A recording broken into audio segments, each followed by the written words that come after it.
दिल्ली में आम आदमी पार्टी के विधायकों को खरीदने की कोशिश की गई। ये बयान आम आदमी पार्टी के राष्ट्रीय संयोजक अरविंद केजरीवाल और आम आदमी पार्टी सरकार में मंत्री आतिशी ने दिया। इसके बाद भाजपा दिल्ली पुलिस के पास पहुंची कि इस मामले में जांच कीजिए।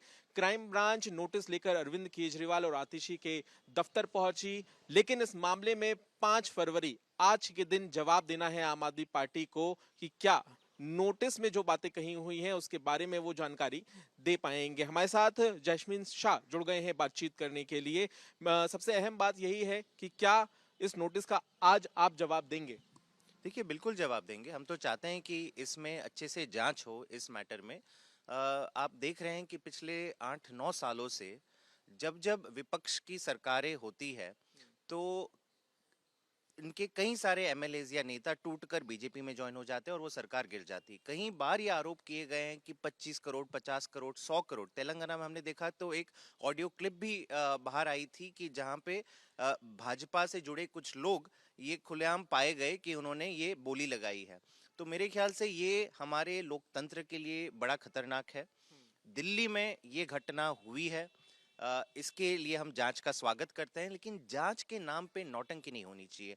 हमारा ये मानना है कि भाजपा दिल्ली के बड़े बड़े अफसरों को, क्राइम ब्रांच और दिल्ली पुलिस के बड़े बड़े अफसरों से केवल नौटंकी करा रही है। आपने देखा पिछले 2 दिनों में 5-5 घंटे एक खत लिए उन्होंने। ये कोई समन्स जारी नहीं किया है, ना कोई प्रिलिमिनरी इंक्वायरी या ना कोई सीआरपीसी या आईपीसी की धारा के तहत कोई भी नोटिस जारी नहीं किया है। केवल एक खत लिखा है सीएम को और हमारी कैबिनेट मिनिस्टर जो आतिशी जी हैं उनको। लेकिन वो अड़े हुए हैं। पहले वो आते हैं, मीडिया के साथ आते हैं, और दूसरी बार कहते हैं कि नहीं, हम तो बस यहीं पे खड़े रहेंगे जब तक इनके हाथ में हम नहीं थमाते। तो मेरे ख्याल से ये जो पूरी नौटंकी है एक मीडिया के लिए की मतलब सुनियोजित तरीके से की जा रही है भाजपा के द्वारा, और इससे हमें बचना चाहिए। क्योंकि आपने कहा कि ये नोटिस नहीं, एक पत्र है, इसमें कोई धाराएं नहीं है, तो क्या ये मान के भी चलें कि आप कोर्ट का दरवाजा खटखटाएंगे कानूनी रूप से, या फिर आप बकायदा दिल्ली पुलिस से ही संपर्क करेंगे? ये स्पष्ट कर दीजिए। नहीं, कोर्ट जाने का मतलब नहीं है, क्योंकि ये देखिए, हम विक्टिम हैं। आम आदमी पार्टी यहाँ पे विक्टिम है जिसने क्राइम किया है। हमारा ये कहना है दिल्ली पुलिस को भी कि जिसने क्राइम किया है आप उनके पीछे जाइए, उनको हॉल अप कीजिए, उनको इंटेरोगेट कीजिए। हाँ, हमसे आपको जो जानकारी चाहिए हम आपसे पूरी तरह से कोऑपरेट करेंगे। लेकिन ये कहना कि नहीं, हम मुख्यमंत्री से अभी मिलेंगे, पर्सनली मिलेंगे, सारे कामकाज मुख्यमंत्री छोड़ दे, केवल हमसे मिलने में टाइम बिताए, मेरे ख्याल से ये कहीं ना कहीं दिखाता है कि इनका जो रवैया है। और मैं दिल्ली पुलिस को दोष नहीं दे रहा, बड़ी जाबाज पुलिस फोर्स है, लेकिन एक हिसाब से उनको आज अमेजोन और फ्लिपकार्ट डिलीवरी बॉय के लेवल पे भाजपा ने खड़ा कर दिया कि आप जाइए नेता के बाहर मीडिया के साथ 5 घंटे खड़े रहिए, वहां पे पूरा तमाशा करिए, नौटंकी करें, और फिर कल जो करना था उन्होंने वही किया। अंतिम में उन्होंने जो नोटिस या पत्र लाए थे वो उनके स्टाफ या ऑफिसर को देके आ गए वापस। साथ ही मेरा सवाल आपसे ये भी है कि अरविंद केजरीवाल ने कहा कि उन्हें भाजपा ज्वाइन करने के लिए कहा गया, लेकिन वो कतई भाजपा ज्वाइन नहीं करेंगे। बिल्कुल। ये बयान अचानक से सामने कैसे आया? क्या वाकई संपर्क किया गया? देखिए, मैं समझता हूं कि आज की तारीख में विपक्ष के जितने भी बड़े चेहरे हैं, आम आदमी पार्टी में और कहीं और पार्टी में, उन सबको खुला ऑफर है कि आप आज के आज भाजपा ज्वाइन कर लीजिए। अगर भाजपा ज्वाइन कर लेते हैं तो ईडी, सीबीआई, ये सारे आपके ऊपर जितने भी हमने फेक केसेस डाले हैं, हमने पिछले दिनों सुना मनीष सिसोदिया जी ने भी यही कहा कि मुझे इंटेरोगेशन के टाइम बोला गया था कि अब अगर भाजपा ज्वाइन करते हो तो आपको मुख्यमंत्री बना देंगे, दिल्ली का भाजपा की सरकार बना देंगे और मुख्यमंत्री बना देंगे। क्या हुआ? उन्होंने बोला कि नहीं, मुझे कतई बर्दाश्त नहीं है। आज वो जेल के पीछे है। संजय सिंह से भी यही बात हुई कि आप भाजपा तुरंत ज्वाइन कर लो, उन्होंने बोला नहीं, तो उनको भी फेक मामले में उनको भी अंदर जेल में डाला हुआ है। तो निश्चित तौर पे अरविंद केजरीवाल जी को भी भाजपा ने अप्रोच तो किया ही होगा। वो चाहते ही नहीं है कि आम आदमी पार्टी या विपक्ष का कोई भी नेता आज की तारीख में खड़ा रहे। देखिए, मोदी जी ने कितने काम किए हैं, कितने नहीं किए हैं, वो देश की जनता बखूबी जानती है।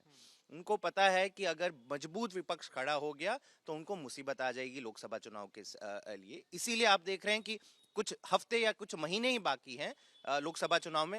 हेमंत सोरेन जेल में जा रहे हैं। अरविंद केजरीवाल जी के ऊपर ये लोग लगातार समन्स पे समन्स भेजे जा रहे हैं। आप देखिए, ममता बनर्जी के परिवार के ऊपर हमला हो रहा है, लालू यादव के परिवार पे हमला हो रहा है। तो तमाम विपक्षी सीएम या जो बड़े बड़े नेता हैं उन सबको जेल में डालने की तैयारी हो रही आपने है। कहा आम आदमी पार्टी नेताओं से संपर्क कर रहे हैं, आपसे भी किया क्या? मुझसे अब तक नहीं किया, क्योंकि मैं कोई चुना हुआ एमएलए नहीं हूँ। साथ ही मेरा एक सवाल ये भी है कि भाजपा बार बार ये कह रही है कि आप सबूत पेश क्यों नहीं कर रहे हैं, सबूत पेश कब करेंगे? और जो नोटिस दिया गया है उसमें भी ये बात लिखा है कि आप सबूत दीजिए। कैसे देंगे आप सबूत और कब देंगे सबूत? नहीं, तो जो पुलिस की कार्यवाही है उसी के समक्ष हम ये सारी चीजें रखेंगे ना। भाजपा कहेंगे तो भाजपा के प्रवक्ता को थोड़े ना हम सबूत दे देंगे। तो हम इसका स्वागत करते हैं, लेकिन हम ये बार बार कहते हैं कि इसके पीछे कौन है वो दिल्ली पुलिस भी बखूबी जानती है, क्योंकि ये वही लोग हैं जिन्होंने पिछले 8 सालों में गोवा की सरकार गिराई, मणिपुर की सरकार गिराई, मध्य प्रदेश की सरकार गिराई, कर्नाटक की सरकार गिराई। आप देखिए तमाम ऐसे राज्य हैं जहां पे ये ऑपरेशन लोटस अपना खेल कर दिया गया है। तो अगर इनको जांच करनी है, वाकई में जांच करनी है, तो ये जांच में लगते, ना कि जिन लोगों ने जो विक्टिम है, यहाँ पे आम आदमी पार्टी विक्टिम है। पिछले हफ्ते से बस नौटंकी हो रही है कि विक्टिम को मैं नोटिस सर्व करने जा रहा हूँ। अगर नोटिस सर्व करना है तो 1 घंटे का काम है, कहीं पे भी जाके आप नोटिस दे दीजिए, लेकिन काम पे तो लगिए। जिनके ऊपर आरोप लगे उनसे तो कुछ पूछताछ कीजिए। बहुत बहुत धन्यवाद जैस्मिन। सीधे तौर पर यहाँ कह रहे हैं कि जो दिल्ली पुलिस की कार्रवाई है उसका वो स्वागत करते हैं, साथ ही साथ वो भाजपा से भी सवाल पूछ रहे हैं। कैमरामैन सचिन चंडोक के साथ पंकज जैन, दिल्ली आज तक।